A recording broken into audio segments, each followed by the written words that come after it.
kembali, teman-teman. Sebelum memulai, saya selalu ajak teman-teman untuk refresh kembali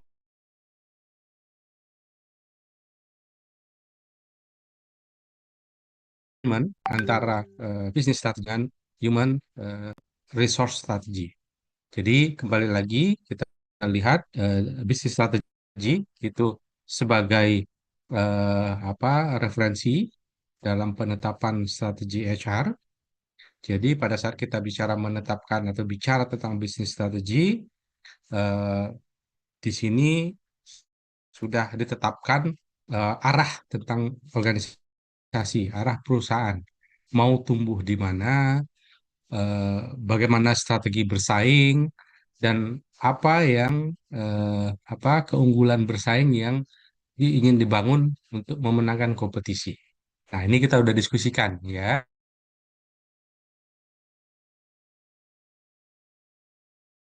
Nah, tapi strategi bisnis itu tidak dia selalu dipengaruhi oleh kedua hal, ya, internal environment dan external environment.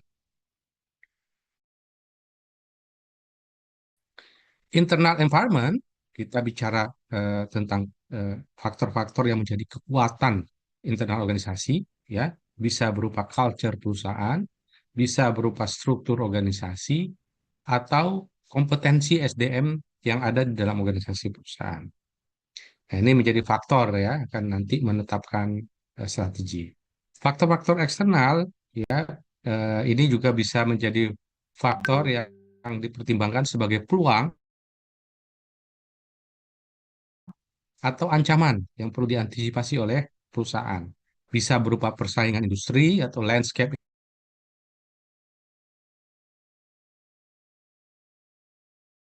bisa berupa regulasi, ya, perubahan pasar atau perubahan perilaku konsumen. Nah, ini juga menjadi faktor yang mempengaruhi atau menjadi pertimbangan dalam menetapkan bisnis strategi. Nah, dari bisnis strategi dan dua lingkungan eh, tersebut, ya, lingkungan internal dan eksternal tersebut, maka perusahaan akan merumuskan satu hal yang sangat penting, ya, karena ini terkait dengan bagaimana mengelola organisasi dan SDM yang ada di dalam perusahaan, yaitu HR strategy atau overall HR strategy. Ya, dia akan menjadi penghubung antara strategi bisnis dan seluruh praktik human resources. Ya, karena pada akhirnya strategi bisnis hanya akan berhasil ya kalau didukung oleh orang yang tepat, didukung oleh kemampuan orang dengan kemampuan yang tepat, dan juga tentunya didukung oleh sistem kerja yang tepat. Nah, kita lihat di sini praktiknya bisa pertama resource, bagaimana kita menarik, memilih, dan juga menempatkan orang sesuai dengan kebutuhan bisnis. Sudah kita diskusikan pada pertemuan sebelumnya, ya. Kemudian baru kemarin kita lanjut orang-orang yang sudah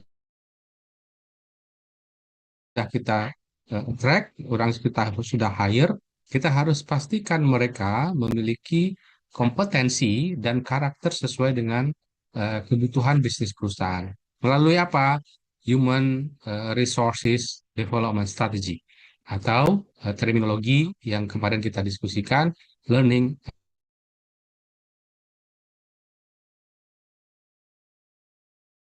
diperlukan untuk memastikan bahwa orang-orang di dalam organisasi itu memiliki kemampuan yang relevan dengan tuntutan bisnis. Nah, malam hari ini ya orang-orang yang sudah kompeten dan punya karakter sesuai dengan kebutuhan bisnis, kita harus eh,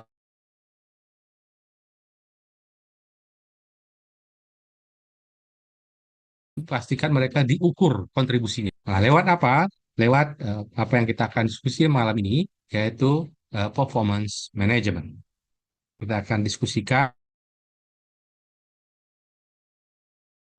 bagaimana proses performance management itu dilaksanakan, dijalankan di execution. Oke, kalau apa teman-teman dengar istilah performance management, pasti ya karena saya.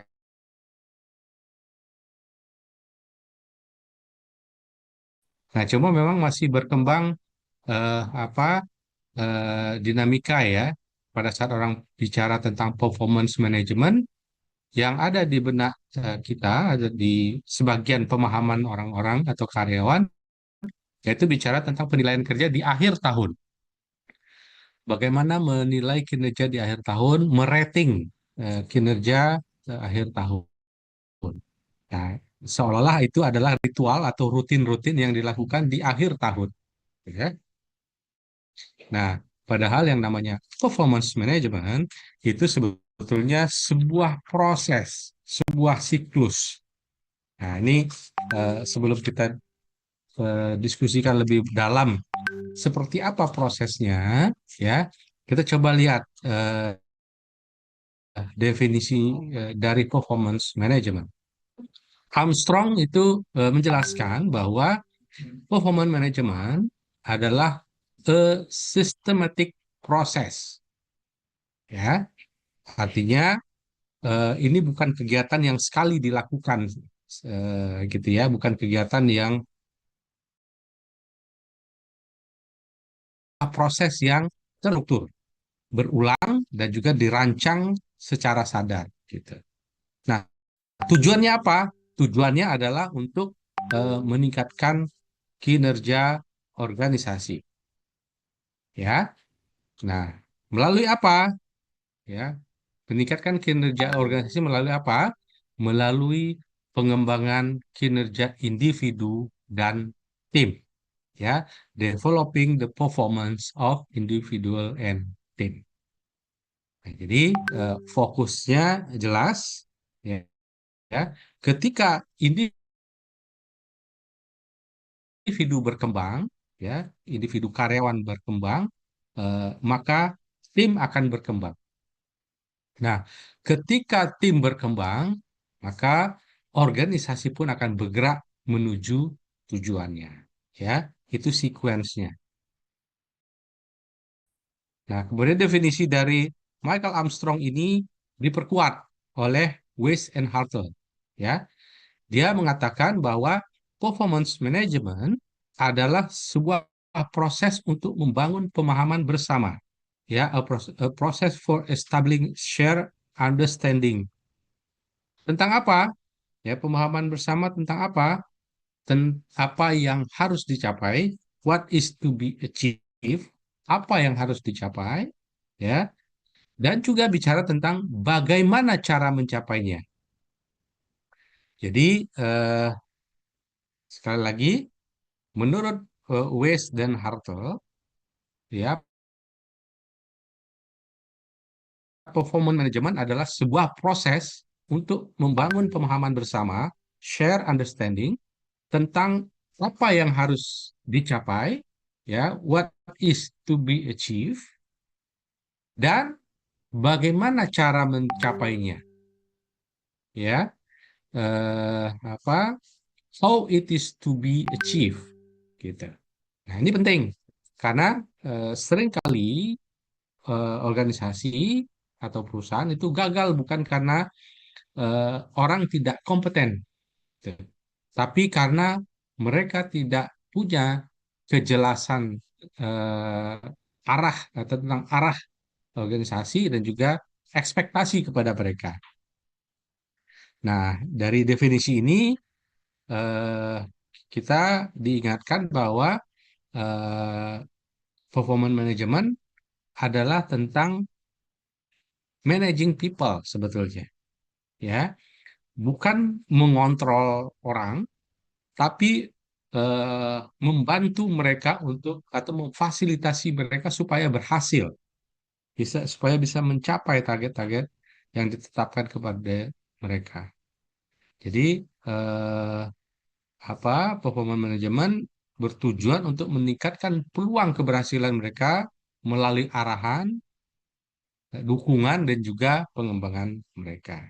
Nah, jadi dari dua definisi ini kita mendapatkan gambaran bahwa eh, performance management itu bukan alat administratif saja gitu ya, tapi dia juga sebagai alat leadership, alat kepemimpinan, alat untuk menyamakan arah, ya, direction yang clear, yang jelas, memberikan kejelasan, membangun kapabilitas, dan memastikan semua energi organisasi itu bergerak dalam tujuan yang sama.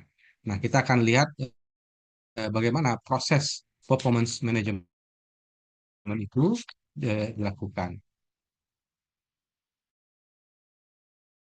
Nah, teman-teman, performance management itu eh, adalah cascading proses, ya. Tetap di ultimate goal-nya adalah mencapai kinerja organisasi. Jadi yang menjadi dasar adalah organizational strategic goal, ya, arah besar yang ingin dicapai dalam jangka panjang. Jadi ke dalam division atau department goal atau functional goal, ya. Jadi eh, apa apa yang sudah ditetapkan dalam strategic goal, spesifiknya biasanya ditetapkan dalam corporate KPI, ya, kemudian diturunkan ke division atau department goal, KPI. Nah, setelah itu baru turunkan ke individu, ya. Nah, dari individu baru nanti kita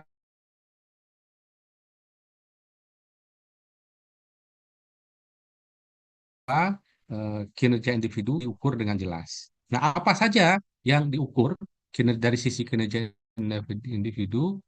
Ada dua. Yang pertama,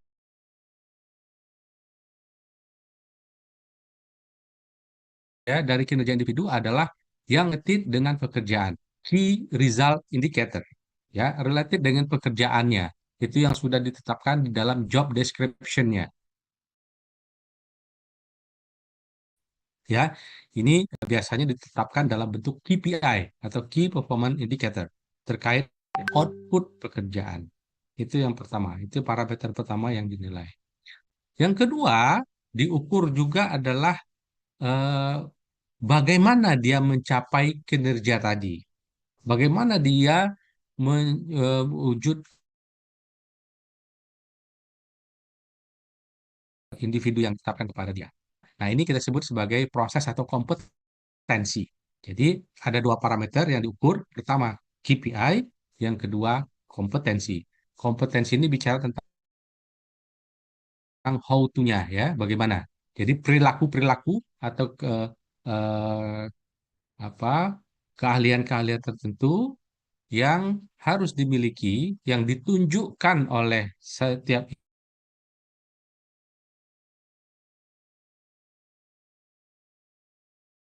untuk mencapai kinerja yang ditetapkan di dalam KPI-nya atau Key Result Indicator-nya. Nah, kemudian bagaimana prosesnya? Tadi kita ada bicara parameter yang diukur, sekarang bicara tentang bagaimana prosesnya. Prosesnya diawali dengan apa yang disebut dengan performance planning.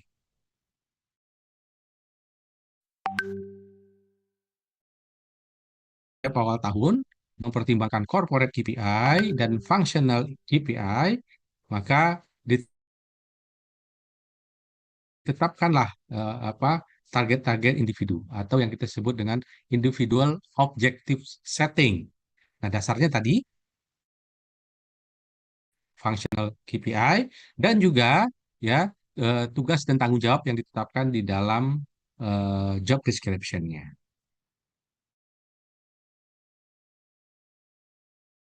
Ya, ada two ways communication, atasan dengan bawahan duduk bersama menetapkan, bikin kesepakatan bersama apa yang menjadi target.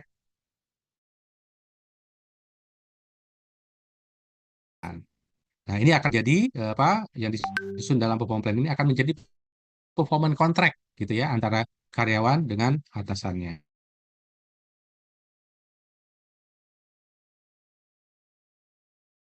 kan objektif settingnya, nanti kuartal atau di tengah tahun itu dilakukan apa yang disebut dengan midterm review atau progress review, mereview kembali apa yang sudah ditetapkan di awal tahun.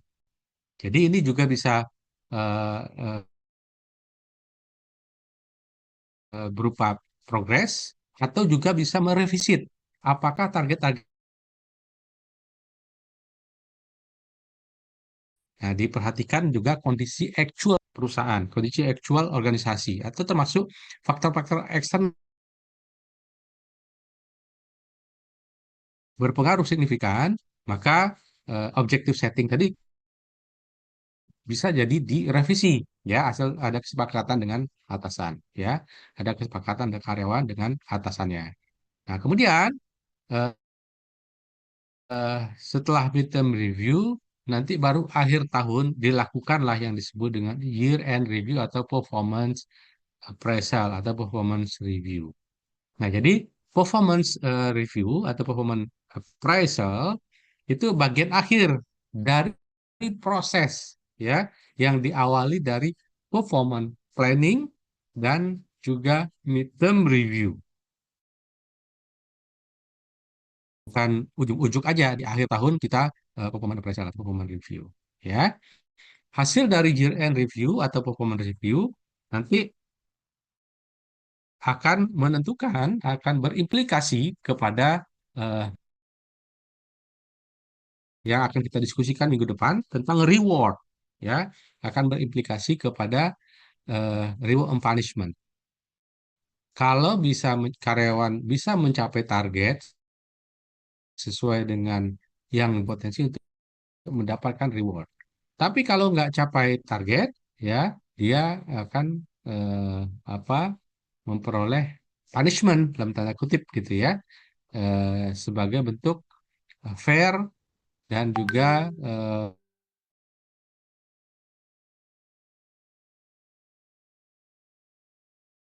para orang yang perform dengan tidak. Ya, ini prosesnya. Mulai dari apa strategic organization strategic goal, kemudian kita cascade ke functional atau departemen goal, dan kemudian baru diturunkan ke individu. Ya, dari individu kita udah tahu juga yang diukur parameternya adalah ada key result indicator. Yang kedua bicara tentang kompetensi, how to, ya, how to achieve. Nah, kemudian siklusnya mulai dari performance planning, midterm review atau progress review, dan terakhir ke performance review atau performance appraisal. Saya yakin ini semua sudah kita jalankan di tempat kita masing-masing. Oke. Nah, teman-teman, sekarang tadi udah bicara tentang mengukur parameter untuk mengukur kinerja individu. Sekarang kalau kita mengukur kinerja organisasi, apa saja sih parameternya? Parameter untuk bahwa perusahaan kita perform atau tidak. Nah, ini ada berbagai macam perspektif. Nah, yang cukup terkenal, ya, ada pendekatan yang disebut dengan balance scorecard. Ya, saya yakin teman-teman sudah familiar sekali dengan pendekatan ini, walaupun saya yakin di beberapa perusahaan mungkin pendekatannya nggak fully framework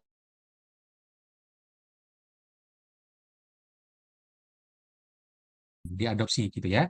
Nah, jadi menurut Kaplan and Norton, ya, yang mengembangkan balance scorecard, untuk mengukur kinerja organisasi itu ada 4 parameter, ya, ada 4 perspektif untuk melihat kinerja organisasi. Yang pertama, kita bicara tentang kinerja dari perspektif financial atau financial.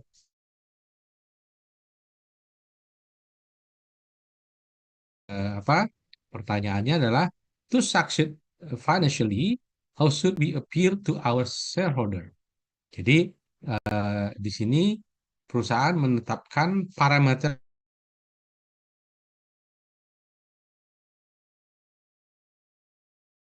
ya, yang tujuannya adalah untuk maximizing shareholder values. Ya, berupa apa? Biasanya ini tergambar di P&L dan juga di balance sheet dan juga di cash flow. Ya, jadi di sini perspektif ini bisa parameter related revenue, ya, EBITDA, net profit, cash flow, return on investment atau margin. Ya, nah penting karena eh, apa? Pada akhirnya untuk sustain perusahaan harus menghasilkan nilai financial agar bisa bertahan dan berkembang dalam jangka panjang. Ya, ini perspektif financial pertama. Yang kedua adalah perspektif customer, ya, eh, karena yang mendrive financial sebetulnya dari customer. Nah, pertanyaannya adalah to achieve our vision, ya, how should we appeal to our customer? Jadi fokusnya adalah pada customer. Bagaimana kepuasan pelanggan, bagaimana loyalitas pelanggan, bagaimana kualitas layanan atau services, dan juga bagaimana eh, apa customer experience yang diberikan gitu. Nah, karena tanpa pelanggan yang satisfy, yang puas, ya, tentunya target financial tidak akan tercapai. Ini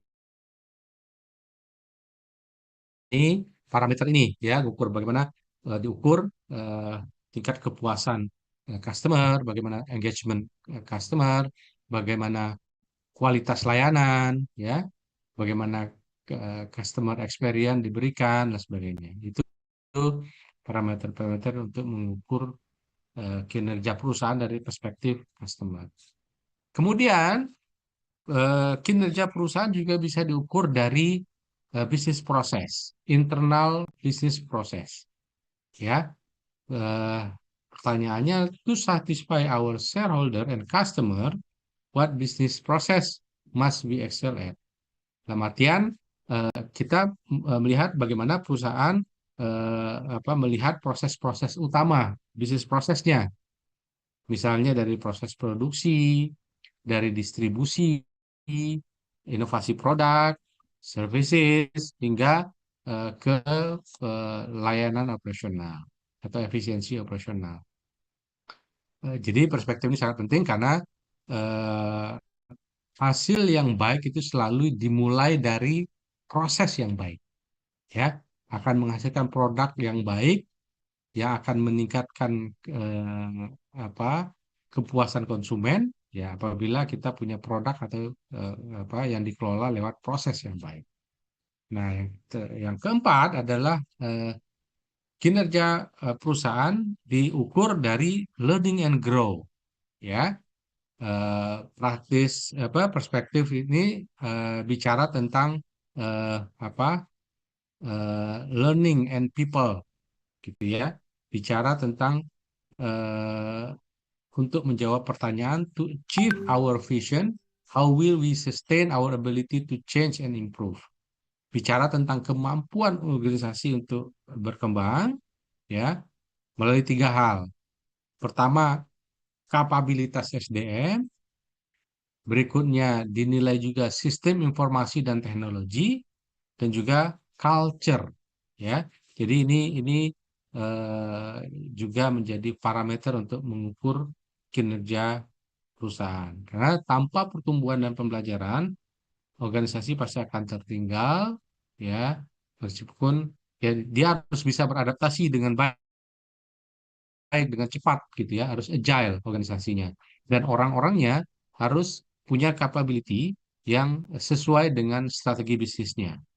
Orang-orangnya harus bisa beradaptasi atau menyesuaikan eh, kompetensinya sesuai dengan kebutuhan bisnis. Nah, ini empat perspektifnya. Ini bagaimana kita mengukur kinerja perusahaan atau kinerja organisasi. Jadi organisasi dinilai holistik, gitu ya, lengkap. Tidak hanya dari hasil keuangan, tapi juga dari pelanggan, dari proses internal, dan juga kemampuan untuk bertumbuh. Ya, jadi dengan pendekatan balance scorecard ini kita bisa memastikan bahwa seluruh fungsi organisasi itu bisa berjalan selaras menuju strategi yang sama. Nah, sekarang kita udah bicara tentang mengukur organisasi, kinerja organisasi. Sekarang kinerja individu. Tadi sudah kita bicarakan ya. Kita mengukur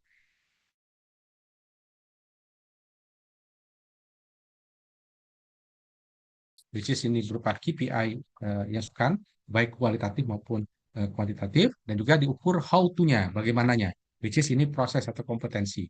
Bisa apa diukur core kompetensi, kompetensi yang harus dimiliki semua individu, bisa juga leadership kompetensi, kompetensi yang harus dimiliki oleh orang-orang yang punya tim atau mengsupervisi mengelola anak buah, dan atau juga functional kompetensi.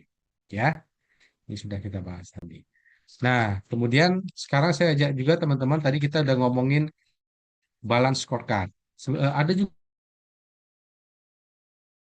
pendekatan lain yang sudah klasik sebetulnya. Ini diciptakan oleh Peter Drucker ya. Ini pakar manajemen ya, apa sampai hari ini sebetulnya masih menjadi fondasi dan dari banyak sistem penilaian kinerja di organisasi modern. Intinya sederhana yang dikembangkan oleh balance scorecard. eh, Karyawan itu bekerja berdasarkan tujuan yang jelas dan disepakati bersama. Dan apa tujuan inilah yang nanti akan menjadi pegangan sepanjang tahun. Nah, bagaimana prosesnya? Ya, diawali pertama sekali adalah set organizational objective. Ya, yang ini set organizational objective. Kita mulai dari apa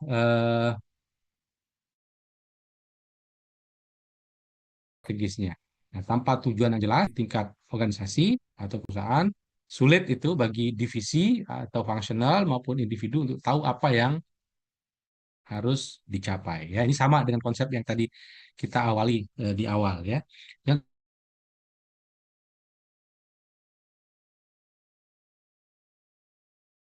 objektif. Jadi, organisasi tadi diterjemahkan menjadi employee objective. Ya, ini adalah proses alignment atau penjelasan di mana atasan dan karyawan mendiskusikan apa yang menjadi fokus kinerja karyawan selama 1 tahun ke depan. Nah, biasanya harus ada kesepakatan gitu ya, agreement, apa yang realistis, apa yang menantang, dan apa yang paling berdampak bagi bisnis. Nah, itu disepakati bersama. Kemudian berikutnya monitor performance. Jadi setelah tujuan ditetapkan, pekerjaan kita belum selesai itu. Nah, melalui apa MBO ini, manajemen by objektif ini, eh, apa kita harus memonitor kinerja, monitor performance secara rutin, secara berkala. Artinya sepanjang tahun itu atasan dan karyawan itu harus duduk bersama, ya berdialog, memberikan feedback,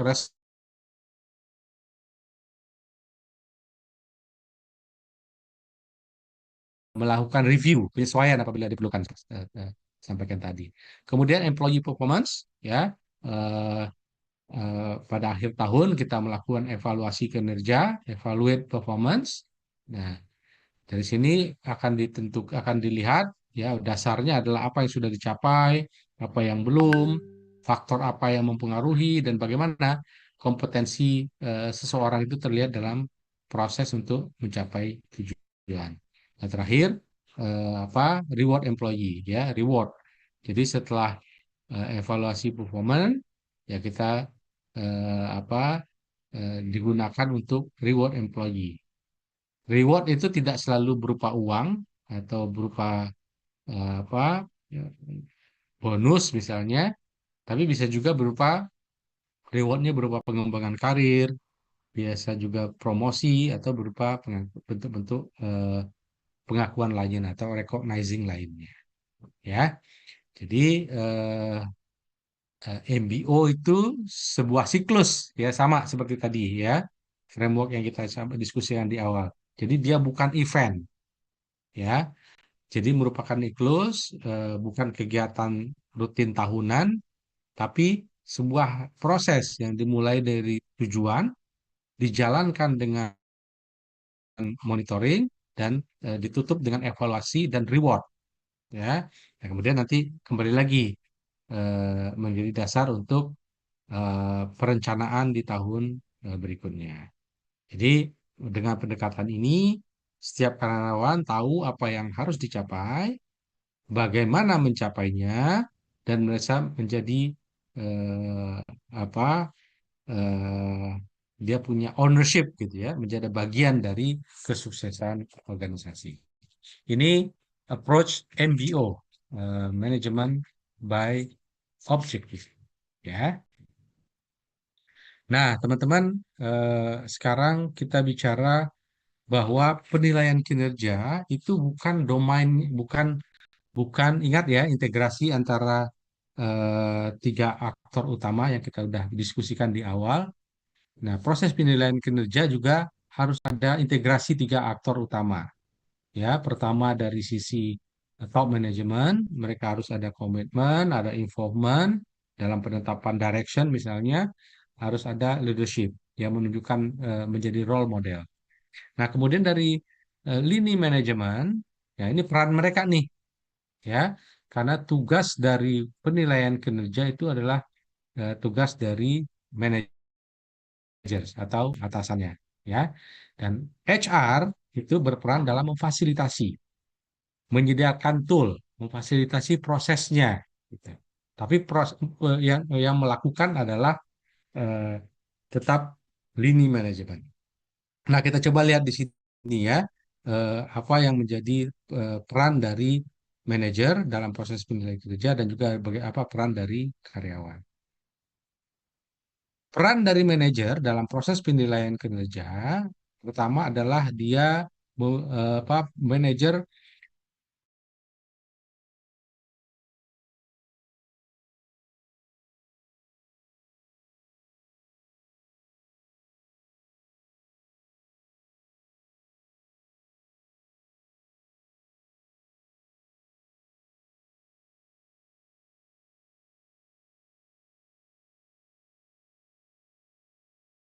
Suara saya masih terdengar jelas, teman-teman? Kayaknya ini Jelas Pak sekarang Pak. Tadi Kadang suka hilang, Pak. hilang ya, makanya ininya materinya keputus. Oke, udah terlihat lagi ya materinya ya? Sudah, Pak. sudah Pak. Udah. Oke. Jadi tadi menjadi apa, peran manajer, mereka menjadi coach ya. Nah, kemudian eh, peran dari manajer juga harus bisa atau mampu menjelaskan arah bisnis. Dia clarify business direction. Karena karyawan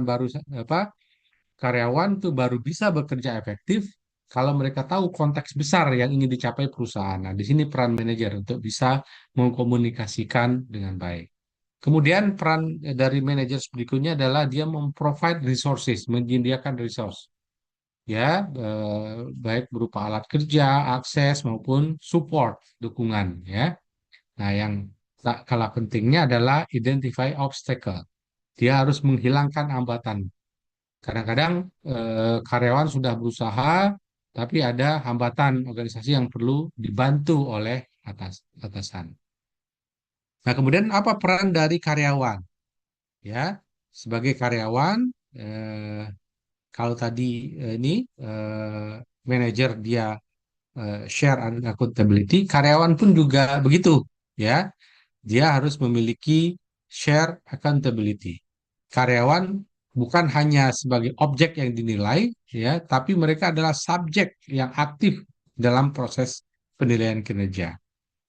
Ya, karyawan harus proactively provide input. Dia harus berani berdiskusi tentang target, prioritas, dan juga kondisi di lapangan dengan atasannya.